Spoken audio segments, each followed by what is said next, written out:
So we obviously we do a deep dive in terms of how I built the station inside the market. I consider myself a hospitality professional that manages plants. I think he's underselling himself a little bit short because he has 11 years in the industry. He's worked at all the top restaurants to start, and then moved into the food side with your wife, right? And they started together, which I'm not sure if you know, but Fillmore has had one of two restaurants in the country. And not only that,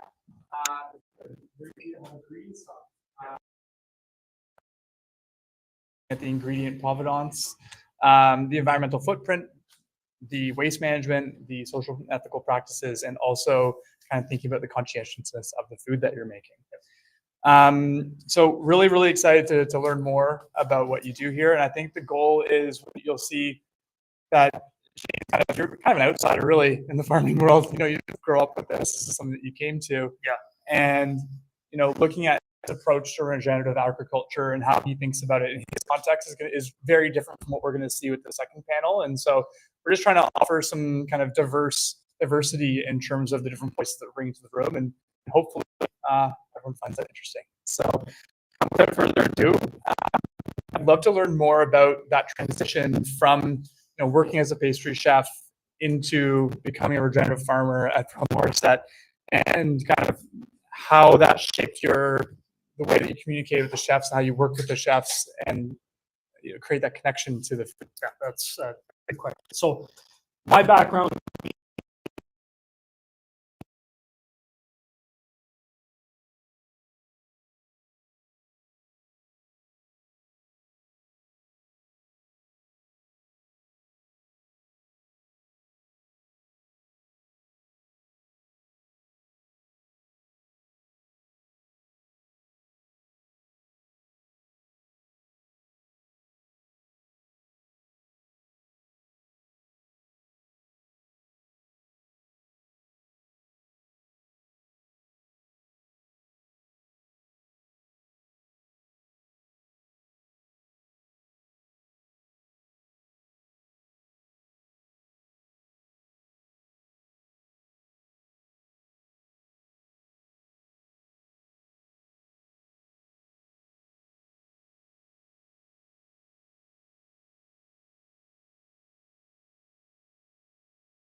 year 4, I started to really begin to feel comfortable in terms of my ability to be able to produce, in my opinion, very world-class vegetables for what was soon to become a 2 Michelin star, 1 Green Star restaurant Port Morset.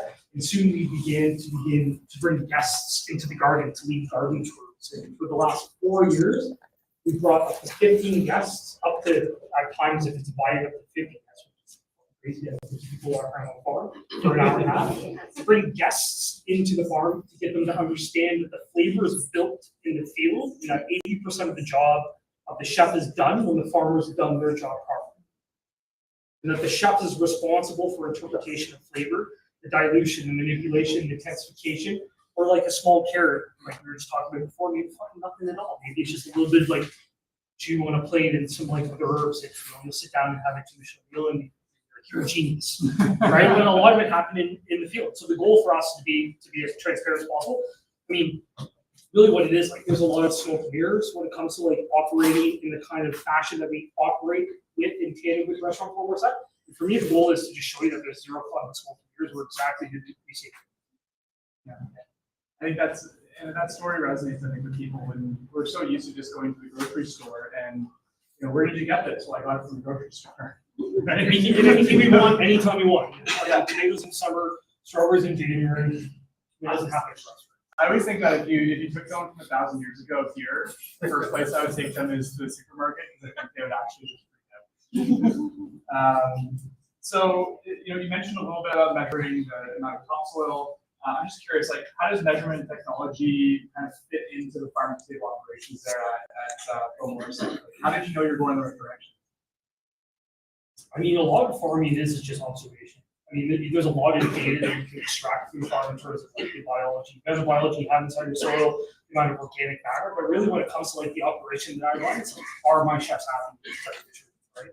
Like, are they receiving ingredients that are novel? Are they receiving it in a timely manner? Do they feel like we're being as creative as they are on their end? We do measure. I mean, like organic matter is good for us. So I guess like really at the end of the day, it's like being a farmer is being observational. Every single year, like the first 3 years, were fucking absolute nightmare because I couldn't understand why all my plants were dying, knowing that everything was waterlogged and I had anaerobic soil. Now, 7 years in, things just begin to grow better every single year. I mean, I talked about chicories for us.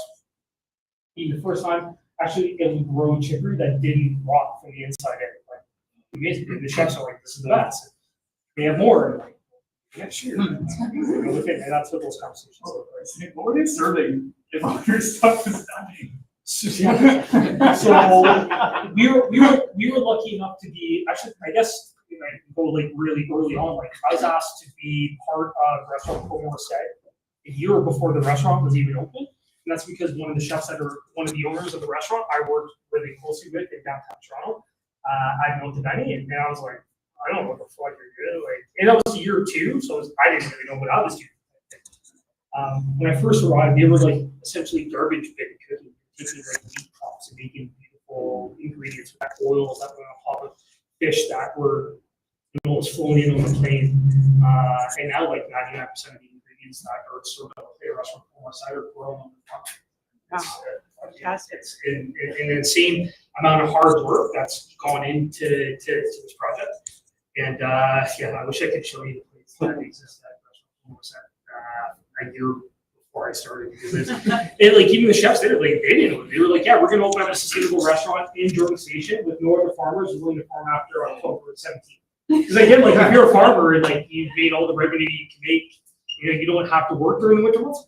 We work during the winter months, right? So we go right up into the summer. And I can cover this maybe a little bit further on, but like I'll pick ingredients off the farm in January. If it's above 0, I can use Mother Nature, use the land to store my carrots, right? Well, October 15th in Jordan Station, where we hit giant fruit. So I have cauliflower, broccoli, carrots, celeriac, kale, broccolinis, rapinis, that will all stand in the field. And these frost and thaws will make the vegetables taste better. We just pick them whenever we pick them. It's like that's really interesting. Yeah.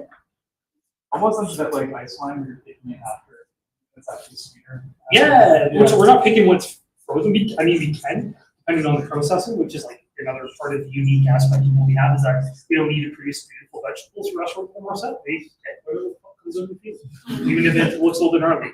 So obviously you have a very different point of view, and I was curious. So when thinking about how do we take this model that you created at Promo set and think about what are the elements of this that you feel like could scale, and what innovations or changes in the supply chain are helping hurting that?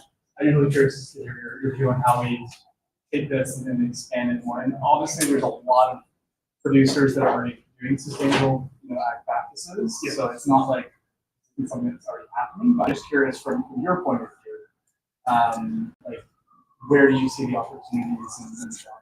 So for me, and this is speaking specifically about who I am and what I do and where I'll take our formal recycling report, what I'm doing as an individual further on. And for me, it really boils down to education, right? So you have the end consumer that if we were a little bit more understanding about how crops are grown and the individuals that are growing these crops and what it takes on a labor-wise to be able to grow them, I think we would have a little bit of an easier time to convince individuals to buy something that wasn't just perfectly curated, beautiful, long, straight carrot.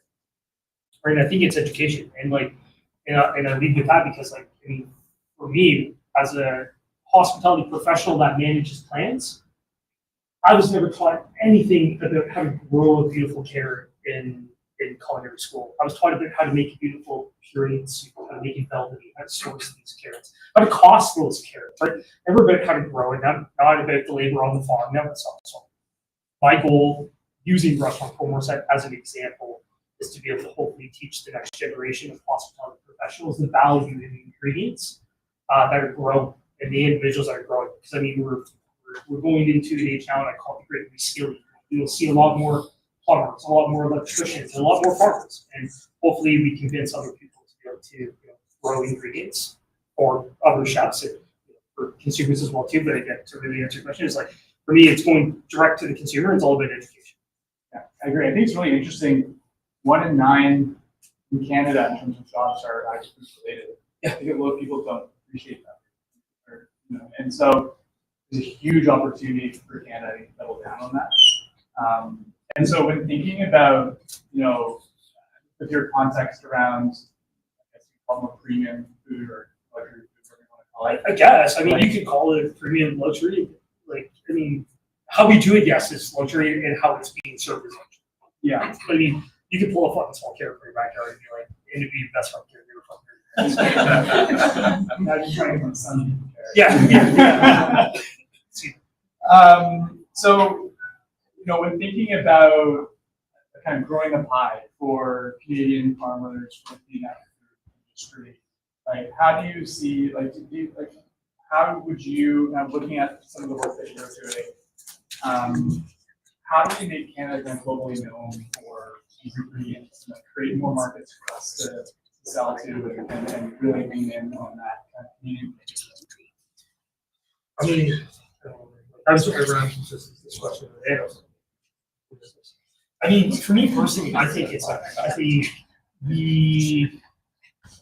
we need more farmers. I don't think there's enough individuals that think that farming is an actual career path moving forward. I think a lot of times individuals for the last decade have gone into finance, or have gone into business, or have gone into tech, or going into AI.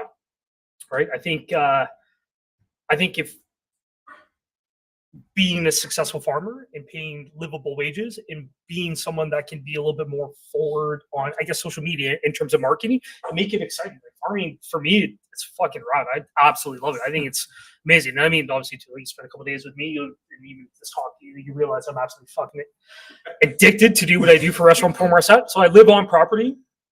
I work year round. I'm an employee of Restaurant Promo Set, but nobody tells me what to do, what to grow, how to grow it, when to grow it, when to pick it. I live there. I get up in the morning. I look after the chickens. They're rotational. I go into the field. I check the crops, and I let them know what's available. And they're like, and then they send me a paycheck. So I think, that sounds fun. Yeah, it's great. It's great. The only thing is you don't get the big machines. Yeah. That's the only thing. I'm a huge proponent of not using huge tractors. I'm a huge proponent of more small farms, more people in the farms, more hand tools, less big tractors, in my opinion. Cool. Yeah. When it comes to vegetables, at least. So just to finish off here, I'm just really curious. You've been, was it how many years? 7 years, you mentioned? 7 years of Um, establishing Garden for more. so when thinking about those 7 years, reflecting on them, what's the one initiative project that you're most proud of over that time? I'm excited that we've built what I would consider the first station inside the Modern Kitchen Brigade, where the chefs can have what they want when they want it in a timely manner. And we've cataloged over 300 ingredients, and the goal is to get to 10,000. And really what we're going to do, hopefully, in my opinion, is be able to take what we've done for Restaurant Port Morset and turn it into a model that we can give and maybe license to culinary schools and teach other individuals to do what we do for Restaurant Port Morset. Because I don't think there's any reason why what I do for Restaurant Port Morset couldn't do for a chain of restaurants in downtown Toronto that has a little bit of farmland where a farmer can go and be paid $50,000, $60,000, $70,000 to grow lettuce, to grow other brassicas, to grow this ingredient, to know that that production system could go to that restaurant, to that consumer. Right? And that cohesive production system is something I'm happy about when we at least tying the hospitality professional into it. Well, thank you so much, Jamie. Really appreciate your time. And Thank you.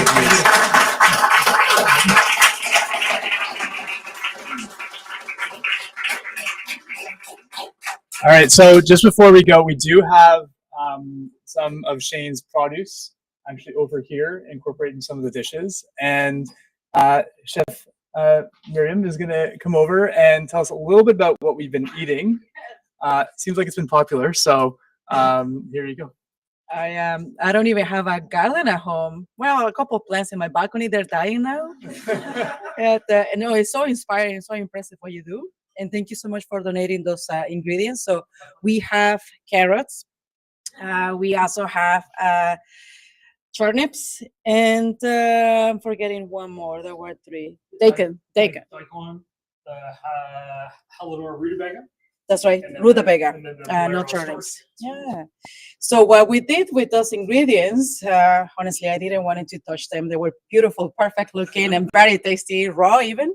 That's my favorite way to eat vegetables.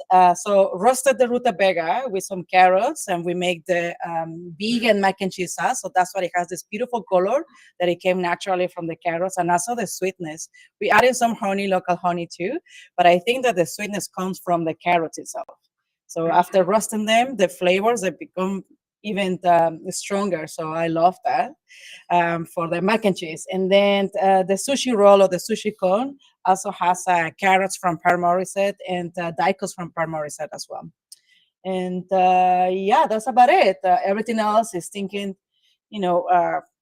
getting ingredients that are sustainable, getting ingredients that are local as possible, but the same idea, the same lineup of the way of thinking that we need to do better when choosing ingredients and cooking with ingredients as well too. Yeah, thank you. Thank you so much. All right, Lauren, what do we have coming up next? Yes, well, we need to get some more seating here. But yeah, so we're just gonna invite our next act, if you will. So I'll invite up our next.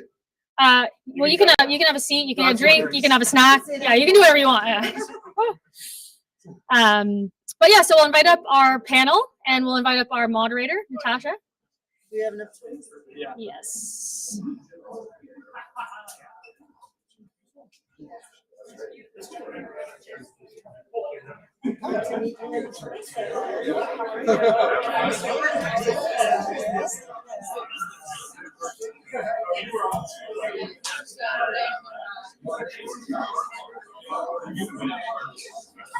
There we go.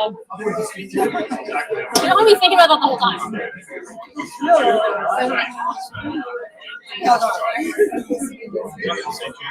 When you make sure that it's I have to So the 2 of you will share, and then the 2 of them can share.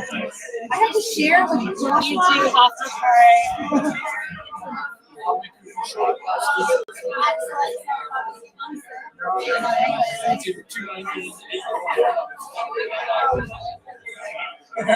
Consequences. I'm not going to be that one. So why are we doing it? They took her out. So there's a few things I gotta say.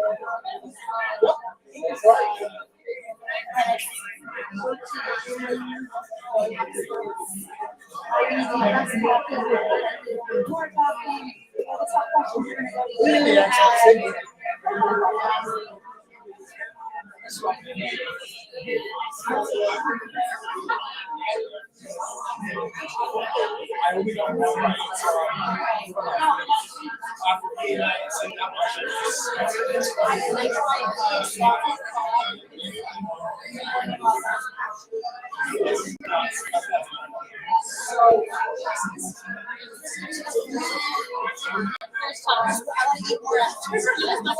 She has like a gallon buffet style. While we're having the conversation.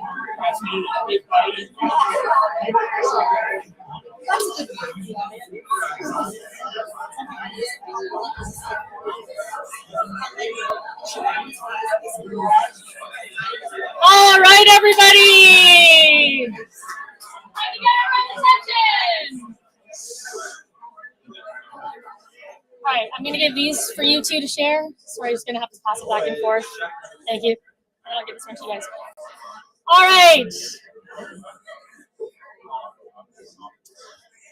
I was supposed to do this at the very beginning, but housekeeping. Hopefully you found the bathrooms. Hopefully you found the coat rack, and hope you found the drinks. And now you know what is going on with the food. There's lots of food, so please help yourself in a bit. After this. Yeah, we only have one air fryer, so. All right, I'm going to pass it off to Natasha Shoot from RBC, and we'll take it away with this panel here. Really looking forward to it.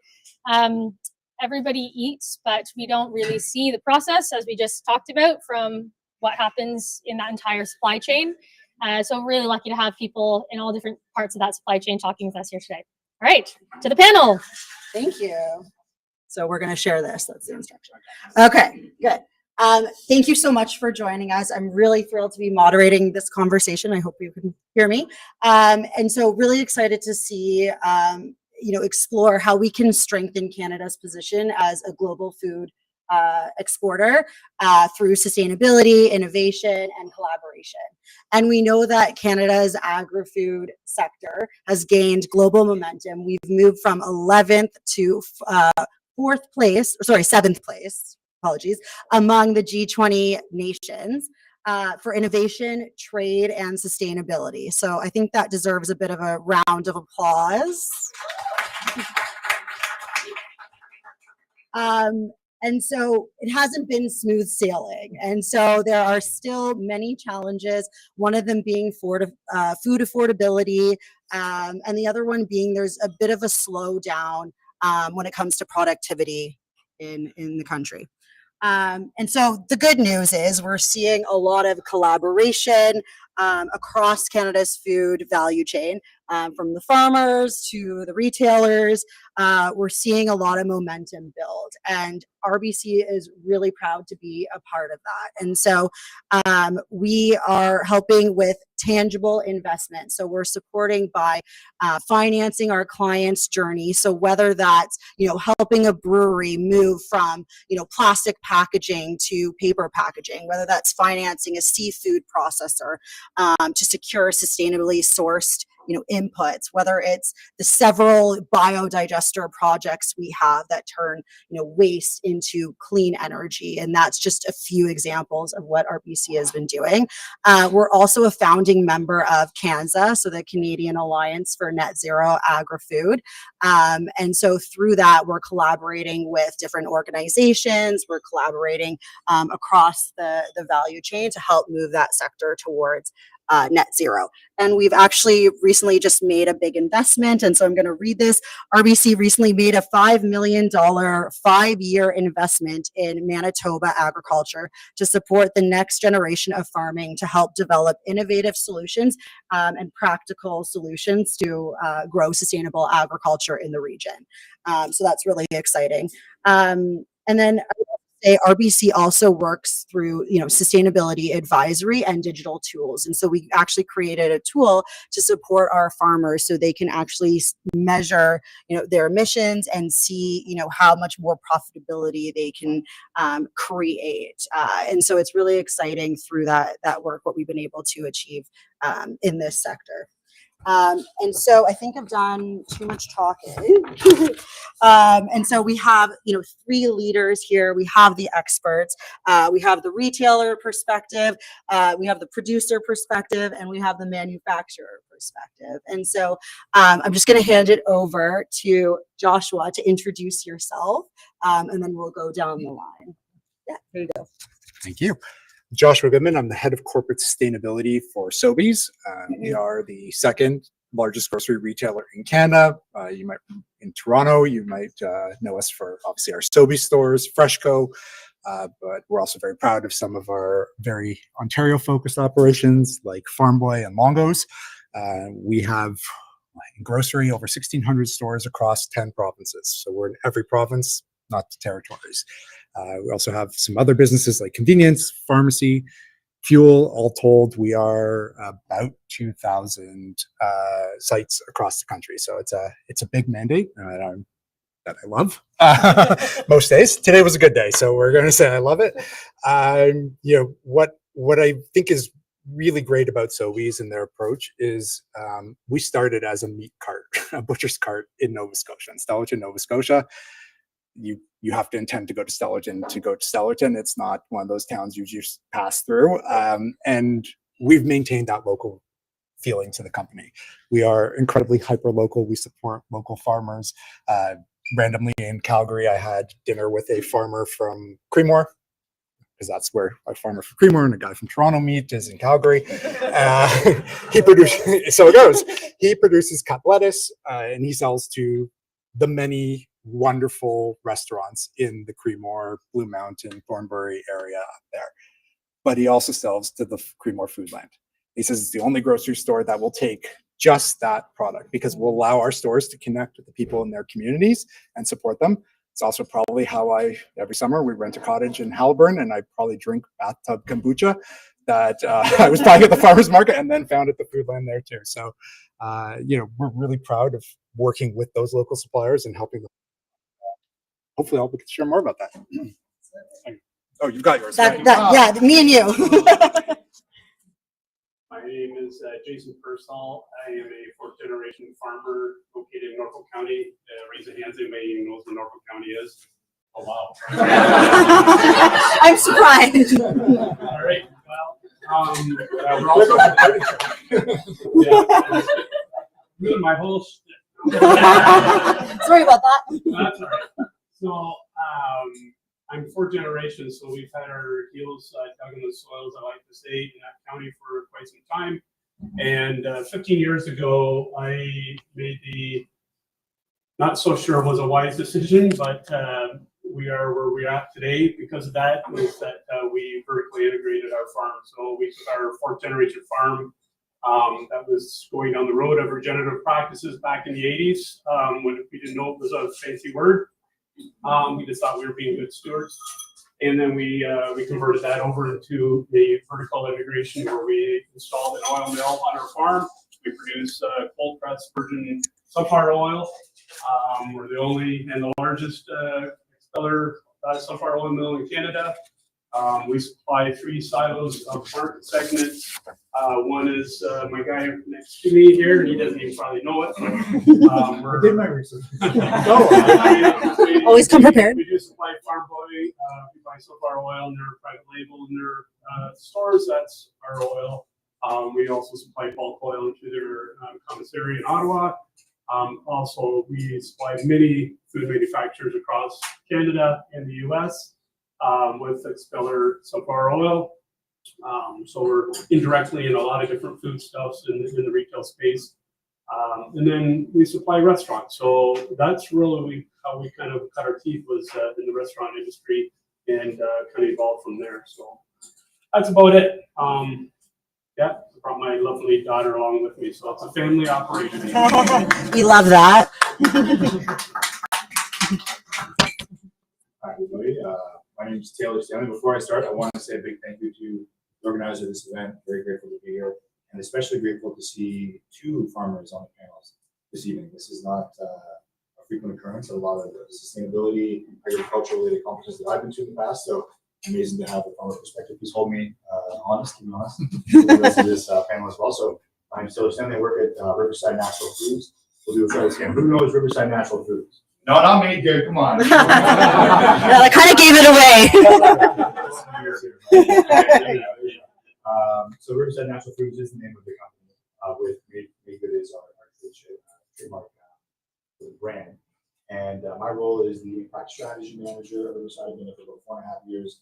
It's a pretty inspiring story, at least I think so. It's a family company. We're still privately owned. 3 sibling founders, 2 sisters and a brother, Nina, Selma, and Sapafodova. They came over here to Canada from Iran when they were children. They had a family business with their father, a food manufacturing company. That business sold about 14 years ago now, and the opportunity to decide whether to go separate ways or use their years of experience together and start something new. And they made the right choice. They stuck together. They created Riverside Natural Foods. Salma is the director of procurement, sourcing, and impact.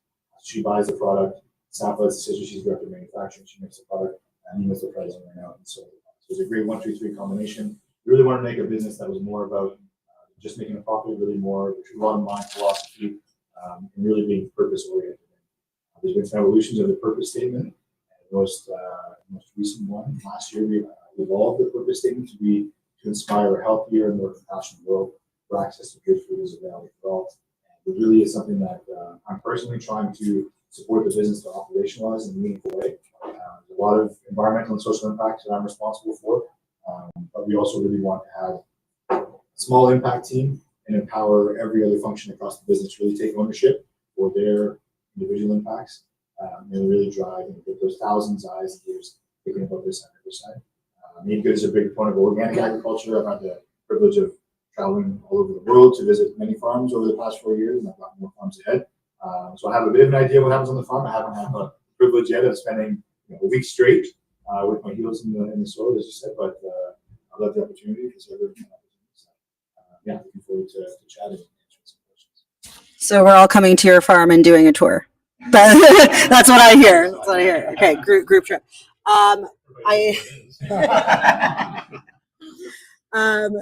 Taylor, we joked a little bit because I said, like, when does he sleep? Because just the work that they're doing, there's so much, right? And so it's incredible work. So just, yeah, when do you sleep is the question. And I don't think you really answered me, but anyways.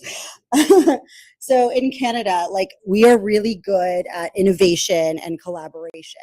And so this is a question to all the panelists. If you had the global mic for a moment, in one sentence each, what's the biggest opportunity we have to turn that momentum into global leadership? So what would you say Canada should be known for? And I have some thoughts, but maybe start with you, Joshua. Say greater self-sufficiency and food resiliency. That's going to be a theme, I think. Yeah, because of our involvement over the centuries and generations, and I know this firsthand as my travels around the globe, representing Canada and agri-food, is that our reputation is top-notch. And if I can put a feather in our hat, it's that we are known globally. And I look at my customers south of us, they look at Canada as this pristine country of mass opportunity when it comes to food production and clean food production and safe and healthy food production. We look into other areas of the globe, and they also look at Canada as just being that real safe place for food production. And I think we just need to build on that and do a better job at marketing that. And we need to do a better job at creating more vertical integration in Canada, but also Canada, as you know it, has been super duper at creating and growing raw material and sending it to another country to produce into something that's premium. And we like to pay premium and buy it back. And it's, we got to stop that. And I like to be an example of, we did that and made that decision 15 years ago to kind of put a knife in that chain and put a stop to that from our point. And we just need to do more of it. We need to replicate that. We need to multiply that. So if I can say anything, this would be my long expanded version. It was around 1 second. Yeah, it was around 1 sentence, fine. I think those are both great, and I think what I'm going to reference is hopefully a symptom of those positive changes if we can make this happen. Canada being a place where no one is experiencing food insecurity. With all this talk about the food that we produce here and the bountiful capacity we have, we still have 1 in 5 Canadians facing food insecurity. We work closely with the Daily Bread Food Bank for the past few years, sending a lot of our semi-finished bulk goods where we work at repackage, distribute their food network. And what I learned was shocking. Before the pandemic, the food bank was spending $1 million a year in food for the food bank. Now they're spending $1 million a month. And 1 in 10 Torontonians are accessing the food banks on a regular basis. And I really believe if we want to be known for something in Canada, we'll be making sure that all of this beautiful, safe, clean food that we grow is going to the citizens that need it most. And then those citizens are turning around and being healthy and motivated to contribute to us and make us competitive on the global stage. Yeah, the 1 in 5 Canadians is just astonishing. It's actually 1 in 4 now. Pardon? That's not the progress. The 1 out of 5 Canadians are going to food bank. No, it's scary. So every story has its challenge. And sorry, my thought around that opportunity was that Canada should be known for maple syrup with a carbon label. That was my idea. Now every story has its challenge. So we often get stuck at the commercialization stage. So we have those moments where we have great ideas, but they often get stuck maybe in the pilot stage. So let's be honest, the list of barriers is pretty lengthy, like an ingredient label, perhaps. So there's labor shortages, rising costs, data gaps, market access, and that's just a few of them. So if you had to pick just one ingredient to take out of the recipe, the one barrier that you think is holding us back from really competing on the global stage, what would it be? And what's one practical solution we can start doing right now to clear that path? I think you alluded to it earlier. It's the missing middle in the food chain. We grow incredible raw ingredients. We heard Shane talk about those, and fortunately, at the restaurant, they can put it right on the plate there. But we send a lot abroad, and then we buy it back at that premium price, and that's the challenge. We've focused, particularly after January, when the world changed for everybody in Canada. We really doubled down on making sure that not just our products in our stores, but in particular our private label, our Compliments own brand products were as Canadian as we possibly could. One of the 3 categories under the Buy Canadian effort. We got to 48% pretty quickly, which is great. We would love to be further. And I don't think it's for lack of effort on our end or just because the numbers don't work out. It's because there's a lot missing there where we just cannot source 100% made products in Canada, even though the raw ingredient may be Canadian. And we've got to change that. And that also ties in, make sure we're building that processing capacity at a regional level so that food can be developed in the areas where it will be consumed as well. We don't need, to build a grain manufacturing facility in Ontario to take Alberta wheat, then send it back. Like, let's think from a sustainability perspective. We need to be regionally self-sustainable.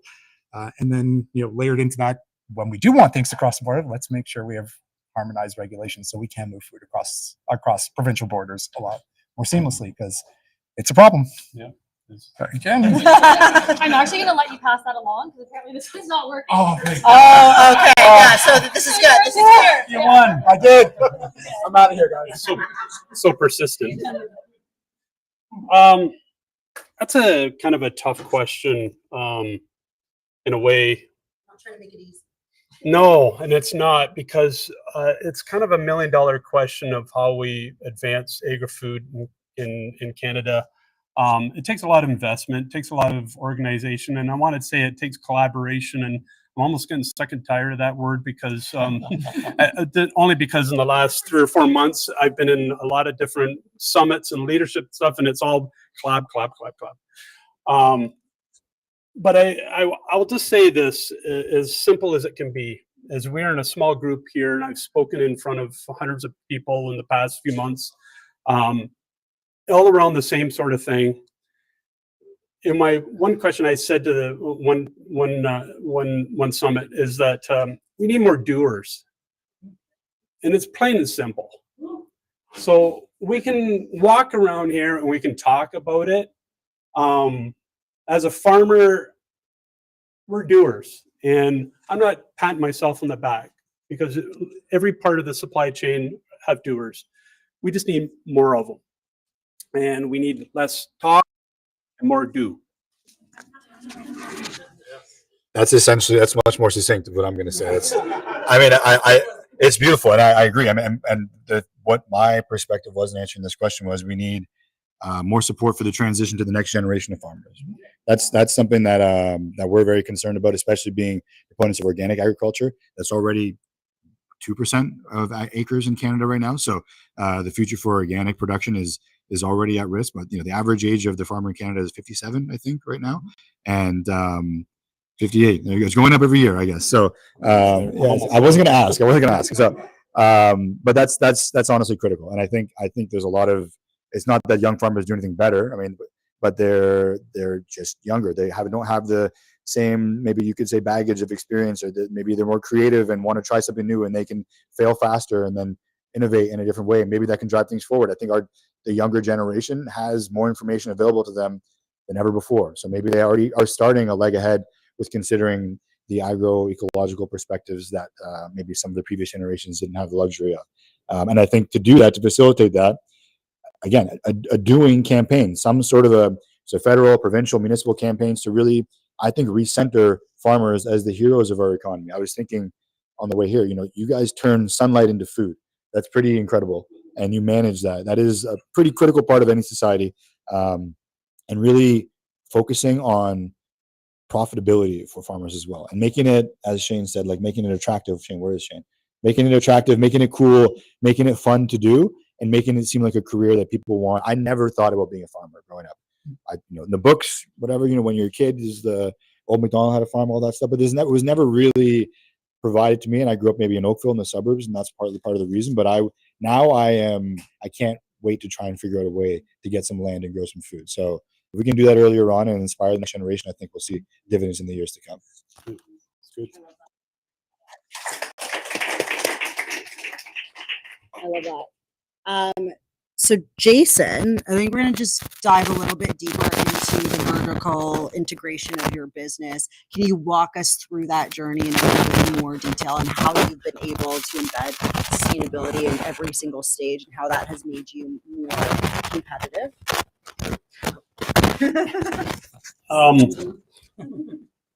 So if I was to take you back into the beginnings of my generation, so my great-grandfather, they farmed for a different reason in those days, and that was to sustain family.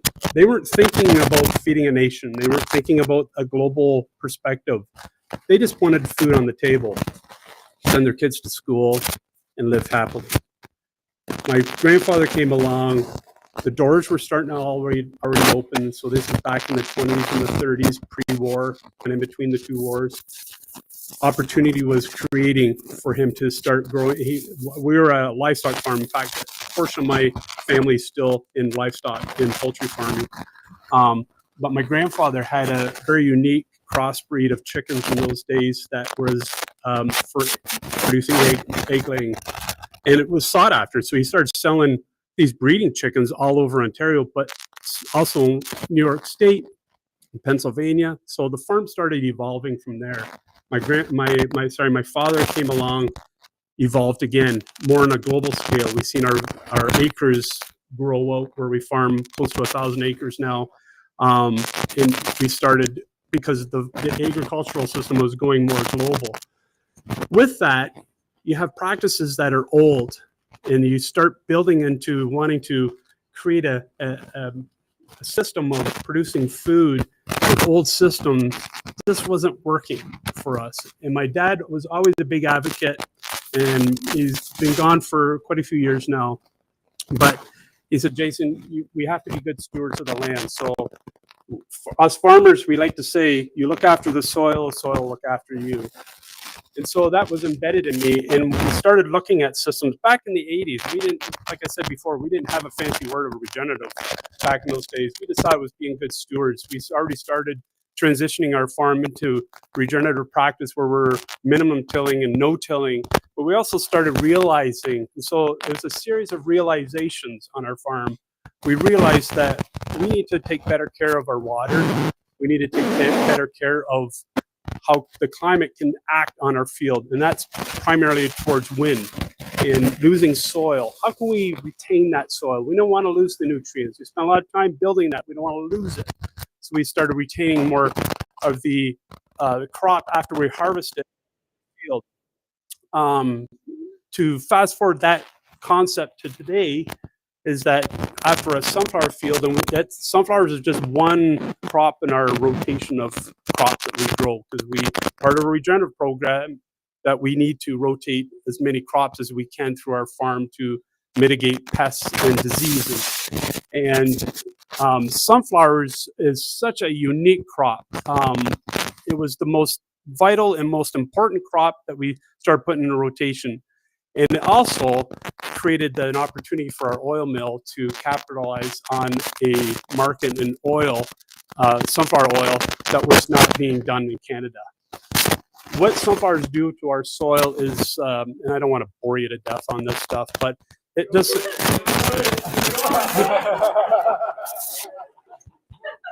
The sunflower plant is so unique because it has such a unique biodiversity in itself, unlike any other crop that we grow. And they're all special. They all have their place. But sunflowers tap a root deeper than any other plant that we grow on our farm. And what does that mean? Well, it creates an air pocket for water and oxygen to go deep into the soil. But the bigger component of that is that it's a miner. It mines nutrients that are below all our other growing crops. Brings that up, doesn't use it all, loves to mine more than it needs, and leaves that up into the top 6 to 8 inches of growing topsoil in our fields for the next crop. And it's super cool that it does that. And I would have never guessed that when I started growing sunflowers, because it's not like sunflowers are new. It was new to us growing on our farm 15 years ago. But we realized that we were increasing the fertility of our soil, as well as we leave the stalk after we harvest it, so that it sits in the field. It looks very ugly. So I know you know what a sunflower looks like when it's pretty in bloom in July, but it's also the ugliest looking plant when it's harvested. So it's the prettiest and ugliest always. And then when you harvest it, it even looks uglier. And my wife always said when we have sunflowers after, she goes, man, the fields just look so ugly. I know, like they do, because they look so pretty in July and they look so ugly now. But the stalks left in our field do such a benefit because they're like a big snow fence out there, and it traps the snow. And snow is a big nutrient component for us. It also is a slow release of H2O to our farm. And so it works really good on that part. It keeps the wind, keeps our soils put, and we really like that part of it. So we practice a bunch of different regenerative practices on our farm. Started this back in the 80s and 90s when it wasn't even cool to do that. Now it's super cool. Our farm, we took the same concept of that to our oil mill. And it's like, what? Regenerative to your oil mill?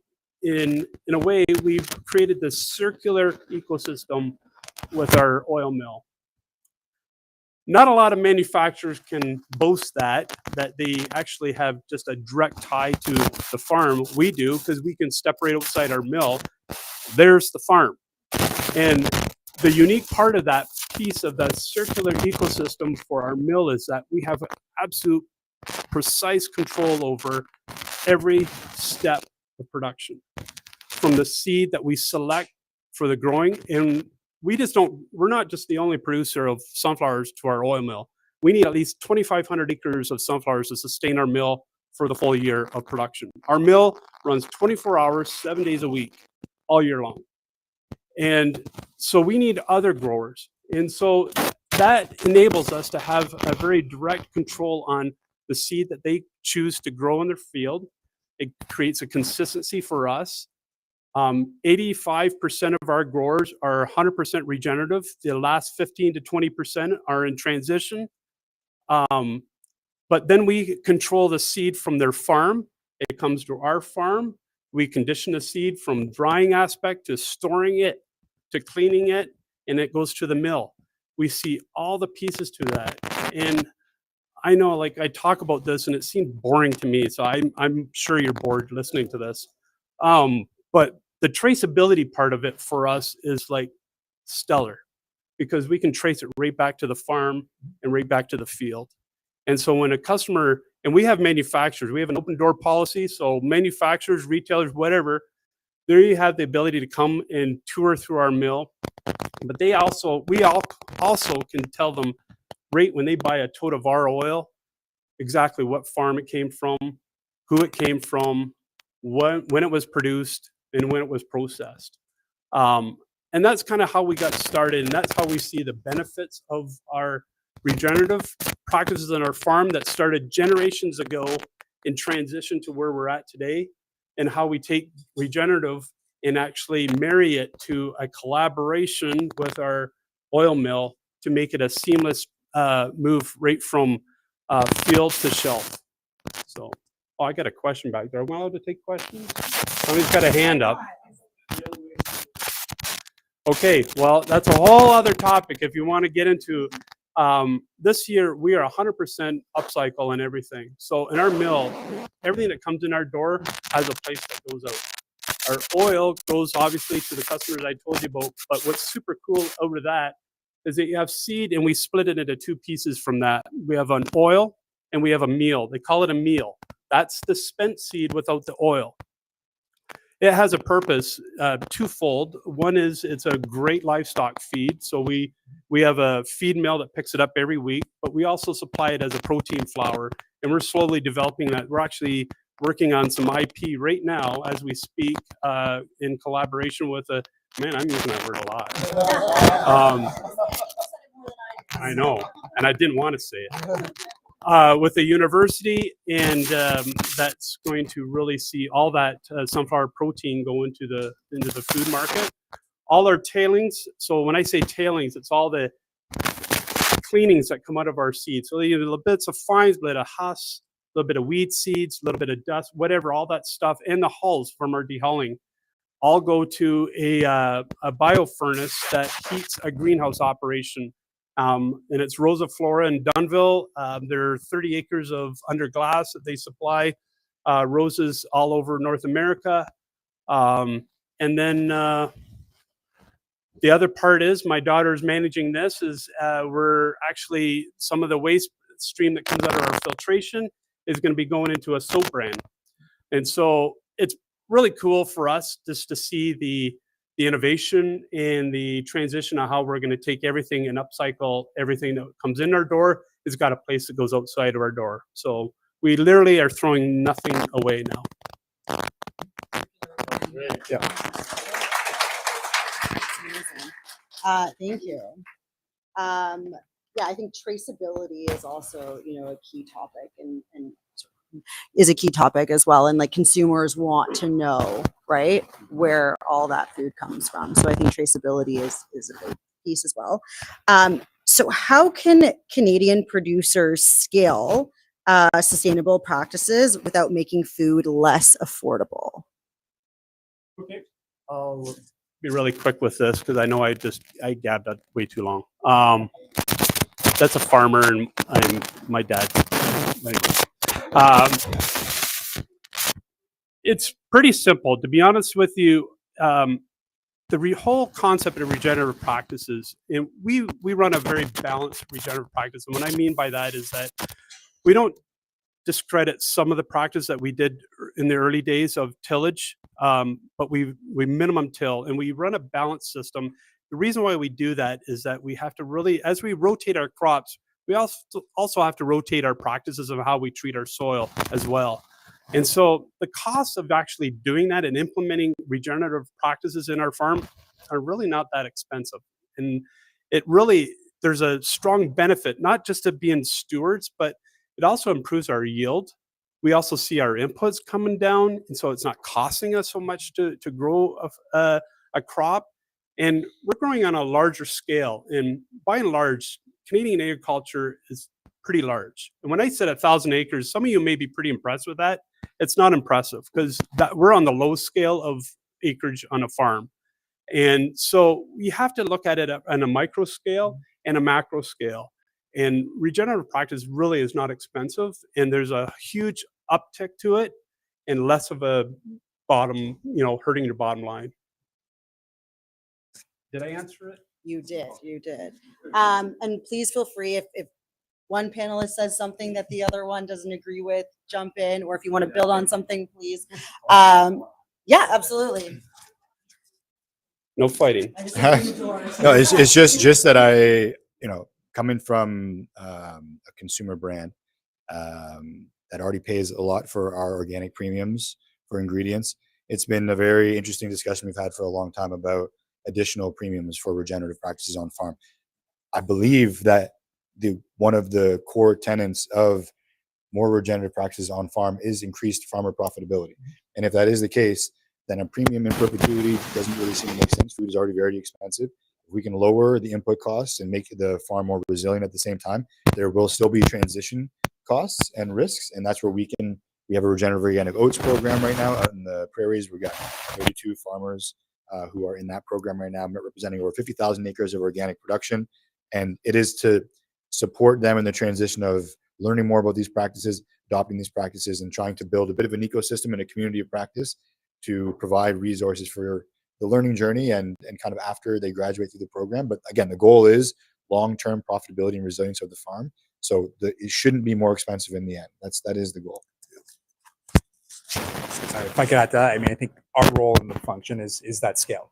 We can provide that scale working with suppliers, and we do this. We'll have a cadre of local suppliers every year. We reached about 1,400, 1,500 last year, but there was a good cohort of about 150 that we were able to help scale nationally in the course of the year. And so providing that ability says, okay, you're going to make these things, but we're going to allow you to have that volume of sales, which will, as you grow, lower the price, I think is an important piece. And then I think another thing where we try to play in that role of getting these good products to people at a lower cost is when we can partner, when we can collaborate. I'll just steal your term. Stealing my thunder. That's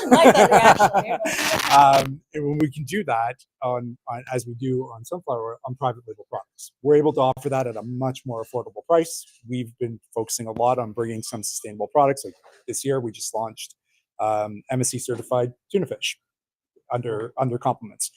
It makes it's on par with non-certified tuna fish in terms of its cost. It's a really good opportunity because we're able to offer it we've taken one person out of the value chain, and that saves a lot of money. Absolutely. I think we have a burning question over there, so we're gonna go off script and go for it.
I think we'll go. Are we going Well, I was just gonna make a comment on that. You're absolutely right, and you may be aware or may not be aware, but farming is extremely capital intensive, and it's the most capital intensive industry known to mankind.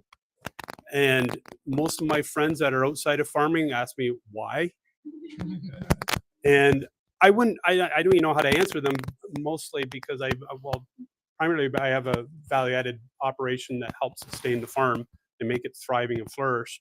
But there's a lot of investment that we have in the farm that we've done over the years, meaning just with equipment, but with technology. And so technology, I'm speaking primarily with GPS, and AI is going to play a big role into that.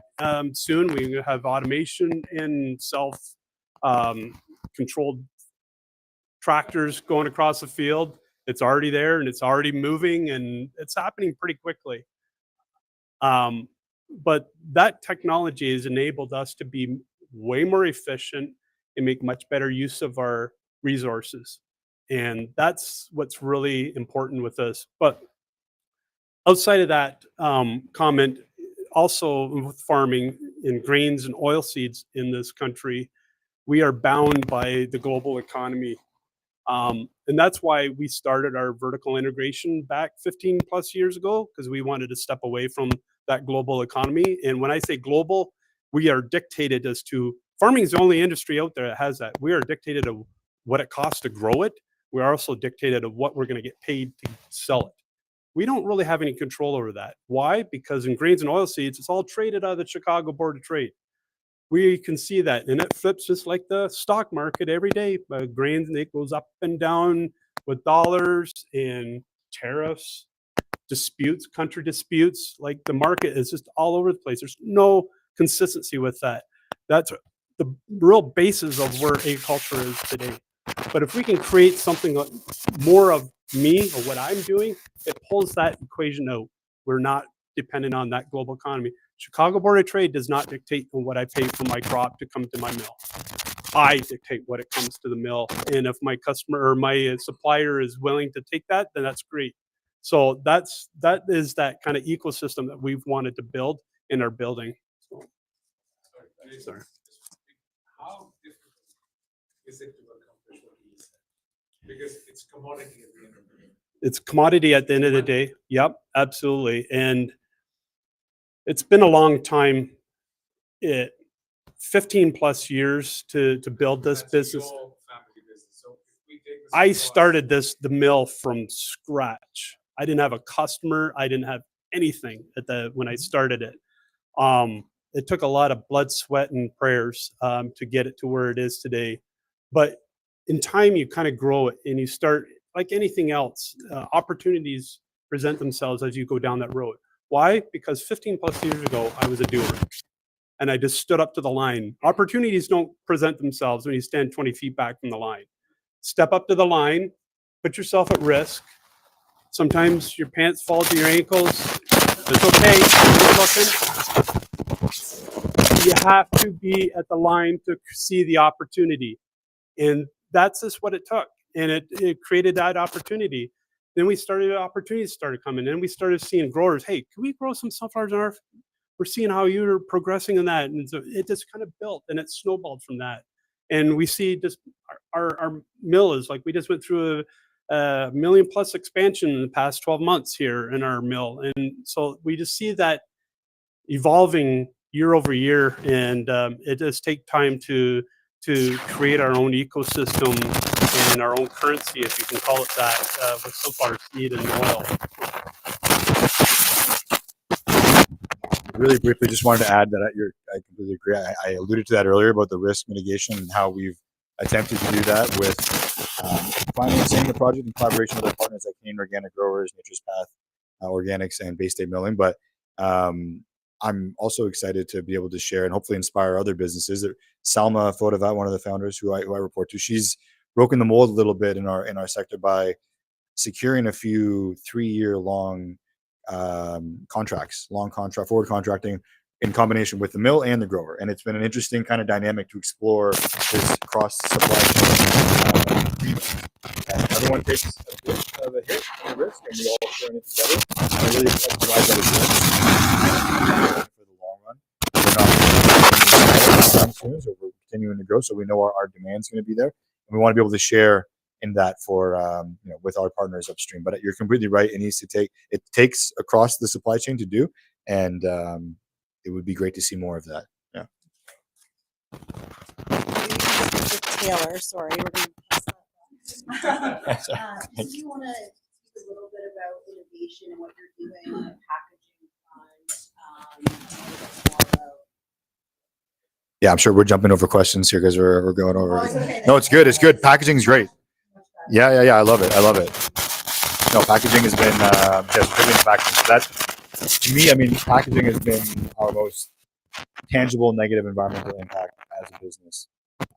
Every time you open a bar or a pouch, for the most part, it is in MLP, multi-laminate plastic structures. It's not economical for any material recovery facility or recycler to kind of delaminate these and source segregate, and it's a problem. And I'm very fortunate to work at a company that is purpose-driven and is more about just the profit. And we are also we're privately owned. So our pressures from stakeholders are different than those that are publicly traded and kind of have a shareholder mandate. So the analogy that I really love that Nima, our president, has used for a long time is we have to work on turning off the tap and mopping the floor when it comes to our packaging footprint. And so we have partnered with Repurpose Global. They're a organization, a for-profit company that we partnered with back in 2021.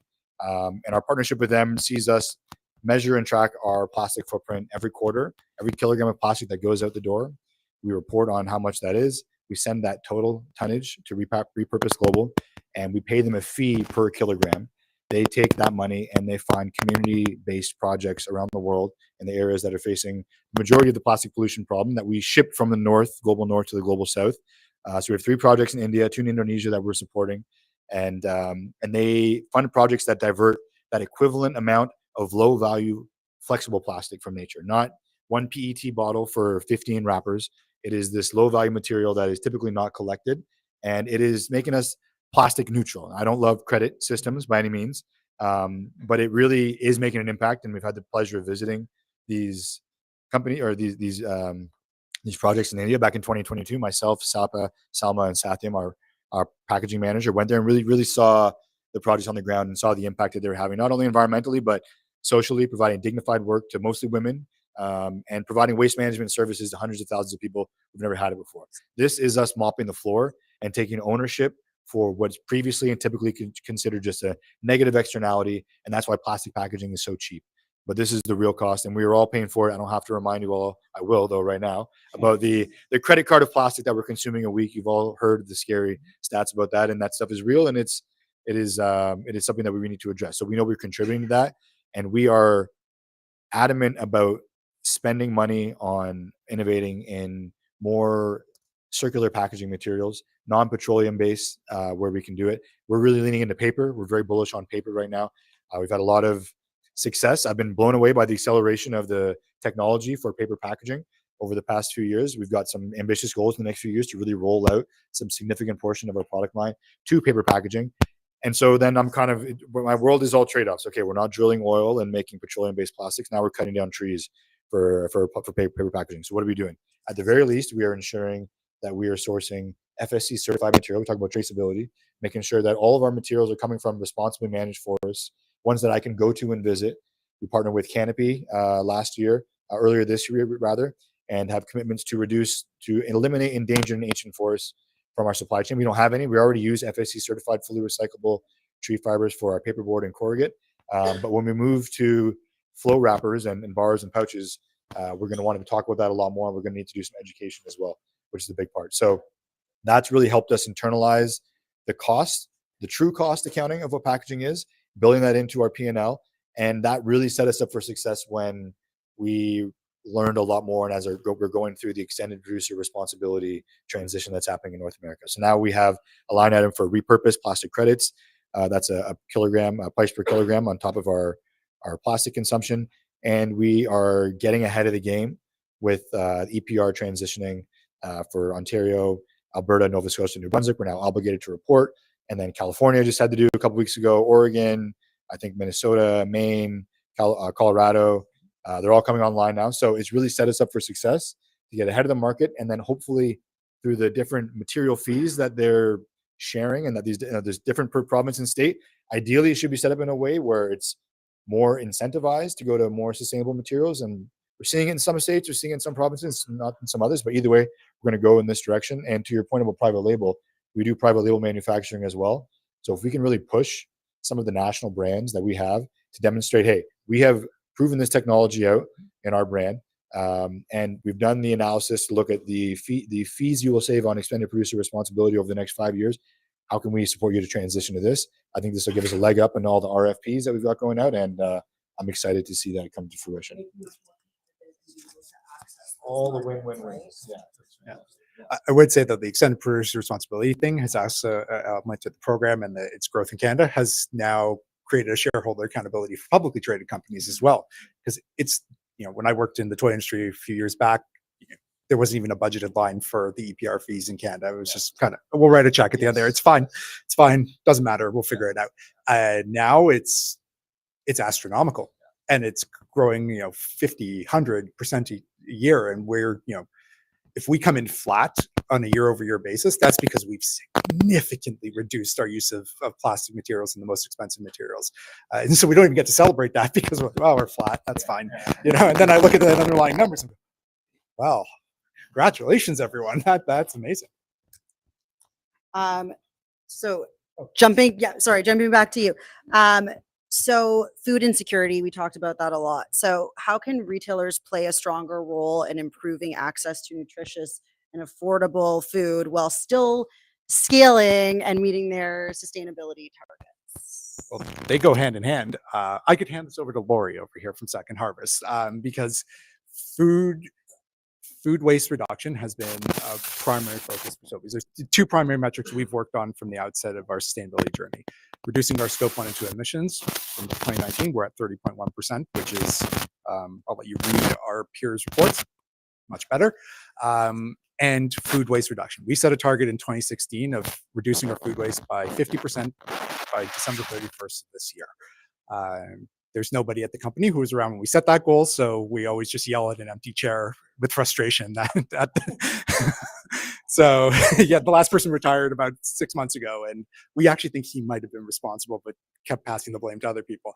As of May, we were at 45.3%, which is incredible. Again, I will let you read my peers' reports, but we are way ahead of the curve, and that is, I have to say, we were floundering for a while, and then when we built our partnership in Harvest, they helped us scale nationally. We helped them scale nationally. And in 5 years, oh God, I just wrote this down. What are we at? It's, I think, over 100 million meals provided to people. For the last 3 years, we've been their food rescue partner of the year. Yeah. Oh, I got thumbs up. Okay. Getting my tux ready for February. Here we go. We've done, we've really focused on it. We've made it part of the culture. I had dinner a couple nights ago or a week ago with a store operator, and she was complaining to me that sometimes the data doesn't show up, or the verification of our donations doesn't show up in the system as quickly, because she said, I want to tell people how much more we've done. We want this, we want to be recognized. Like, we love doing this. And so we've embedded it in the culture, and that's what provides people, the way we can help to make sure that if we have too much food in our store, it still ends up in the mouth. And that's the most important thing. And so we've done that. We've also launched a donation program, a discount program where we put food on an app and you can buy it at a significant discount. That's helped people access particularly meat, because there's a bizarre, sort of block in people's minds and stores. They're like, oh, we shouldn't donate the meat that's close to code because we might hurt people eating it. But apparently we can freeze it and just sell it. So they do that there, but we've continued despite that program, and it's scaling across English Canada. It's already very strong in Quebec. We haven't seen a drop off in our donations. It's just become part of the culture of our stores. And we're at over 90% store participation, including franchise stores where we don't have control. And about 50% of our business is franchise. Amazing. Incredible work. I know we're kind of at time here, but just we're way over time. But just one last question for all panelists and sort of a forward-looking, question. So what's one partnership or one pilot you'd like to see launched in the next 12 months that you think could accelerate Canada's competitiveness?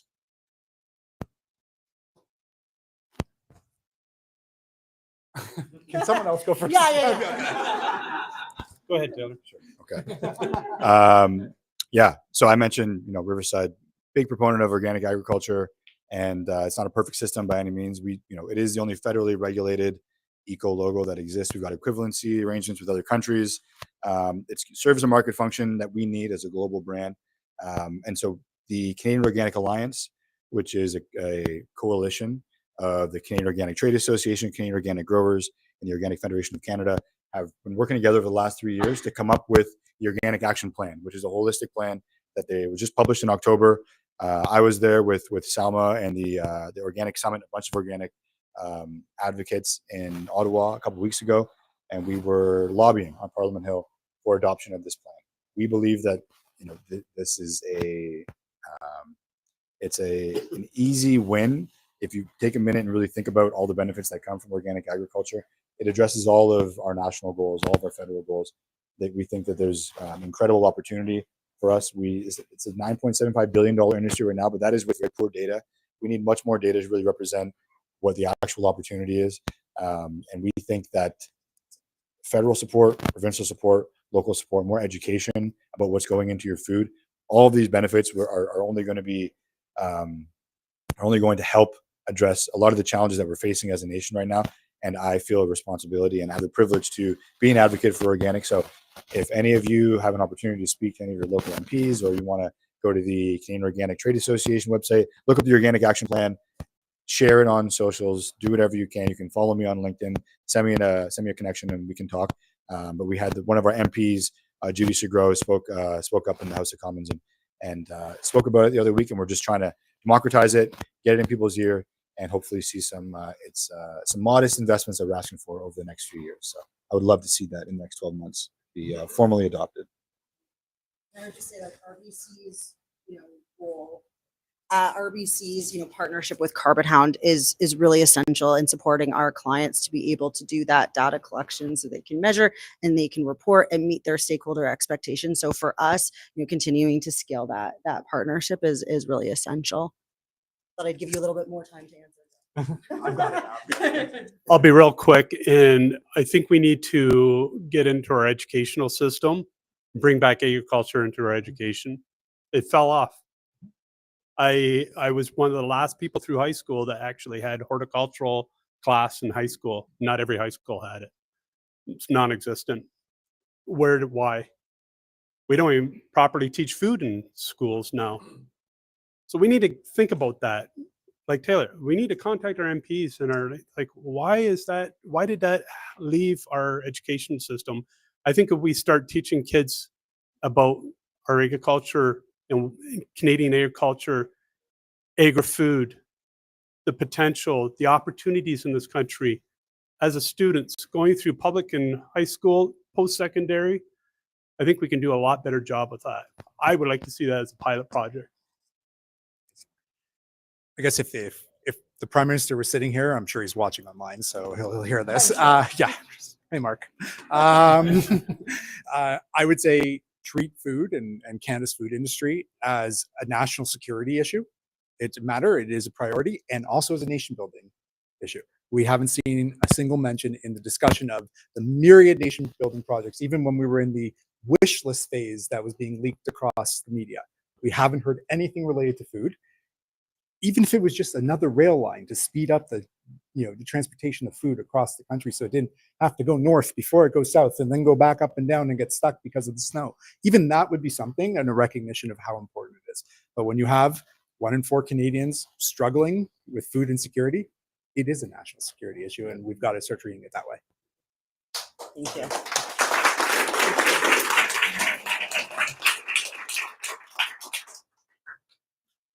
We have, go ahead. I just had a question on Sure. food security, because it was one of the topics we wanted to mention.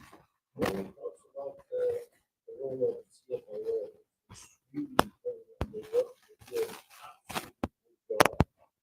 controlling the import to Canada, because I'm an importer myself, and I'm facing the real issues in control of the Canadian Food Inspection Agency of the imports of product into Canada. No one is talking about it, no one.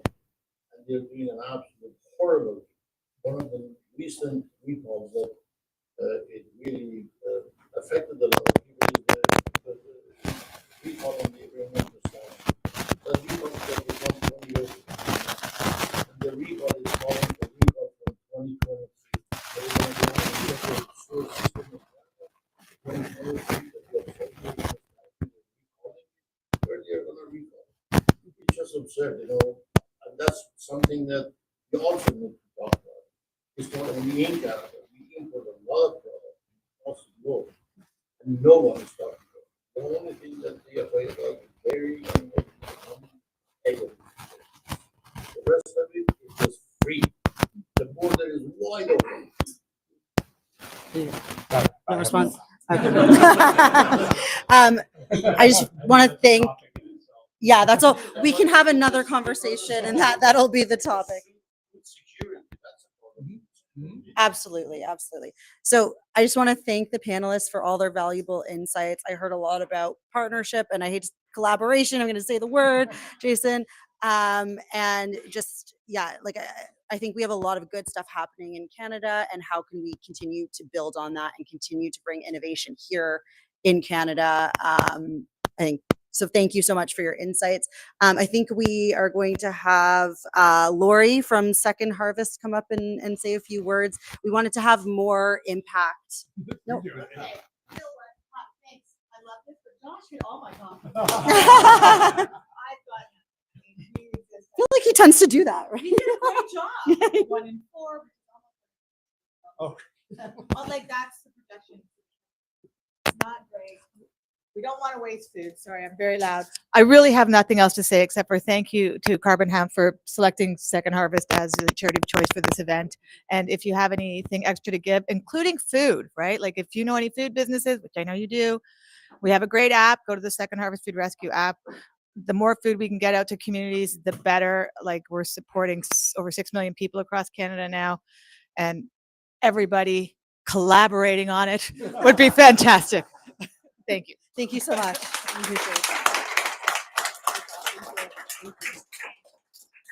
Great. Thank you so much for our panelists. Half of you are thirsty, half you have to pee, maybe both. Appreciate your patience. Food, lots of chairs out food. here and eat and drink. Be merry. Thank you so much. Amazing. That's great.